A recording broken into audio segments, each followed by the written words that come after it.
I'm sitting on my bed, gripping my controller so tightly I'm surprised it hasn't snapped in two while I stare at my laptop screen. The body desecrated screen is staring right back at me.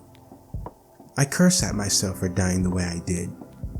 I take a deep breath, and while I'm waiting for the biome to load up, that's when I realize I've been playing this game for over 4 years, and I'm still playing. It wasn't the only game I was playing at the time, but it was one I kept coming back to. Never felt bored, never felt frustrated enough to say, I quit, I'm never playing this game again. Despite everything it threw at me, I always came back for more.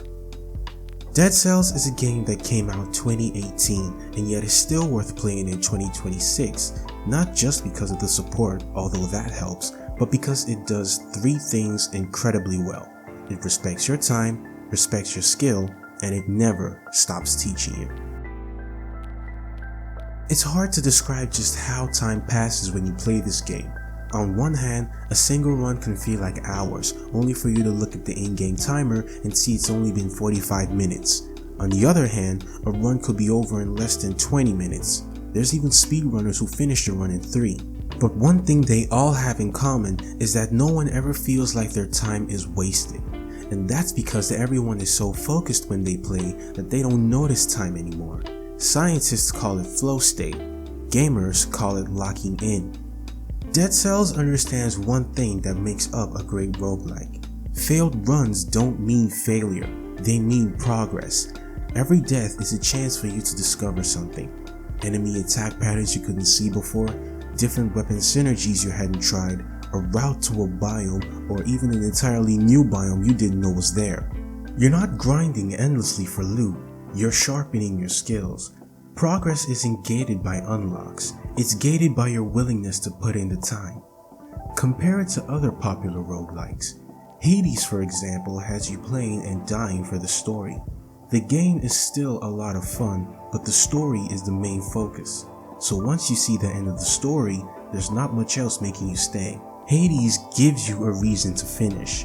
Dead Cells gives you a reason to keep going. Dead Cells is not an easy game, at least not at first. It's not a game with exploits or cheesable bosses. The entire game is a skill check. I can still remember my very first run. I didn't make it past the promenade.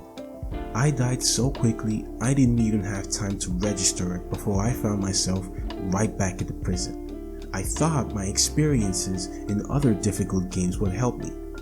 It didn't. Fast forward a couple hundred runs. I don't use aspects. I willingly curse myself for an extra layer of challenge.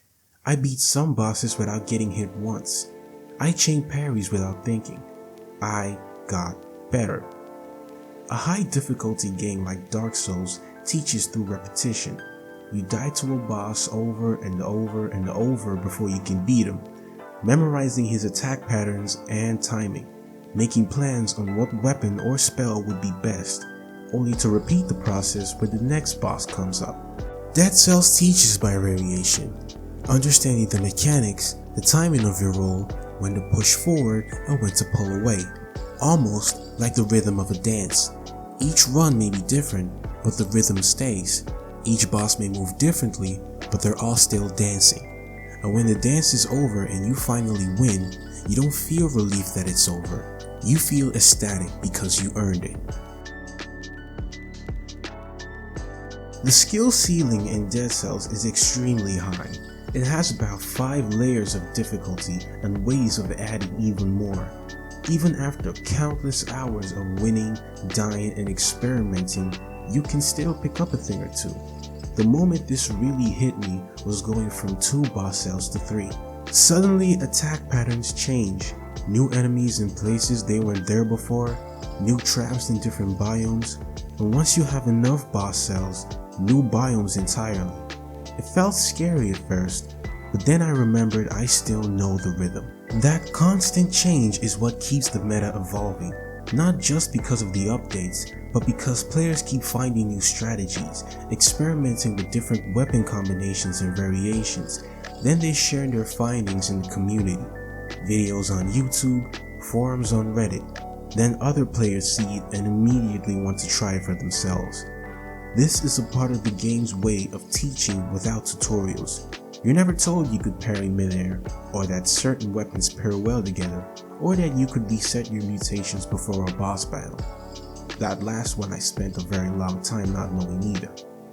You discover these things for yourself, sometimes by watching other players and sometimes by doing something stupid and then finding out it actually works. And that feeling is one of a kind, because you found it. The game didn't tell you, your friends didn't tell you, you found it. All of these combined shows that as you grow, Dead Cells grows with you.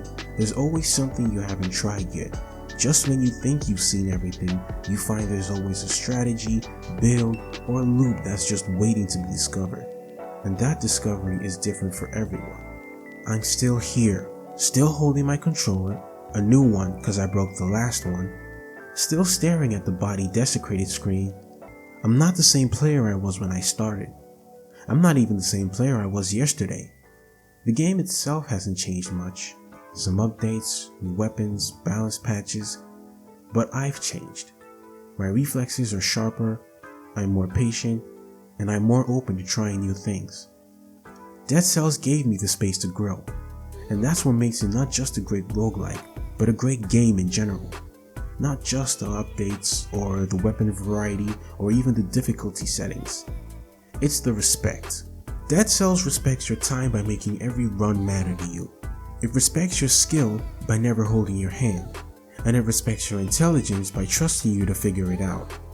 Dead Cells is still worth playing 8 years after its release, not because it's perfect, but because it invites you to be better through challenges. And if you're new to the game and want some help getting started, I've got a beginner's guide that'll save you a lot of frustration. You can check it out in the corner of this video. Thanks for watching and good luck on your runs. Peace.